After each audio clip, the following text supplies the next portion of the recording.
বটগাছের মতো বিশাল আকৃতির হলেও গাছটি আসলে বটগাছ নয়, এটি একটি আম গাছ। প্রায় ৩০০ বছরের পুরনো এই আম গাছটি ঠাকুরগাঁওয়ের বালিয়াডাঙ্গি উপজেলার হরিণমারী সীমান্তে মন্ডুমালা গ্রামে অবস্থিত।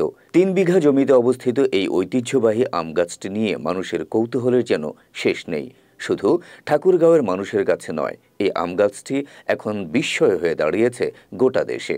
আর গাছটির ছড়িয়ে যাওয়া ডালপালা আর থোকায় থোকায় ঝুলে থাকা আম দেখে মুগ্ধ দর্শনার্থীরা।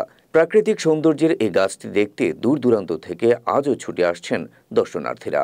২০০ বছরের পুরনো আম গাছ, এরকম আম গাছ আর পৃথিবীতে হবে কি হবে না, এটাই সবচেয়ে বড় ব্যাপার। আজকে আমরা এই গাছটাকে দেখলে, একবার যদি দেখে এটার যে প্রাকৃতিক সৌন্দর্য, এই গাছটার প্রাকৃতিক সৌন্দর্য দেখলে মনটা ভরে যাবে। সারা বিশ্বের মধ্যে বৃহৎ একটি গাছ। প্রায় ঈদের সময়গুলোতে আরো অনেক মানুষ আসে। এখানকার গাছটিতে আম গাছগুলা ডালগুলা অনেক বড় বড়। অন্যান্য বছরের তুলনায় এ মৌসুমে গাছটিতে পর্যাপ্ত পরিমাণে আমের ফলন হওয়ায় গাছটির সৌন্দর্য আরও বেড়ে গেছে। প্রায় ৭৩ শতক জমি জুড়ে বিস্তৃত এই গাছটি থেকে এবার ৩০ থেকে ৪০ মণ আমের আশা করছেন এর মালিক, স্থানীয় বাসিন্দা ২ ভাই সাইদুর রহমান ও নূর ইসলাম। তারা জানান, গাছটির উচ্চতা আনুমানিক ৮০ থেকে ৯০ ফুট। গাছটির অদ্ভুত দিক হলো এর ডালগুলো। মূল কাণ্ড থেকে ডাল বেরিয়ে একটু উপরে উঠে আবারও তা মাটিতে নেমে গেছে, তারপর আবারও ঊর্ধ্বমুখী হয়ে উপরে উঠে গেছে। দেখতে অনেকটা নদীর ঢেউয়ের মতো উঁচু নিচু। মূল কাণ্ড থেকে বেরিয়েছে ২০টির মতো শাখা। গাছটির শাখাগুলোর দৈর্ঘ্য আনুমানিক ৪০ থেকে ৫০ ফুটের মতো।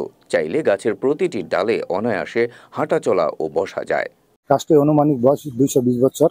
গাছটি দেখতে দূর দূরান্ত লোক আসে। গাছটি দেখে তারা খুব সন্তোষ বা ভালো লাগে এবং গাছটি তারা দেখে খুবই আনন্দিত পায়। গাছটিতে এবারে আম আসে প্রচুর। গাছটিতে আমরা আশা করছি ৩০ হইতে ৪০ মণ আম হবে। এদিকে দৃষ্টিনন্দিত আম গাছটিকে ঘিরে পর্যটন স্পট গড়ে তোলার দাবি স্থানীয় ও দর্শনার্থীদের। আমি মনে করি সরকারি পৃষ্ঠপোষকতা পেলে এই গাছটি আশেপাশে আরো বিভিন্ন ধরনের আপনার পর্যটন কেন্দ্র হিসেবে গড়ে তোলা যেতে পারে।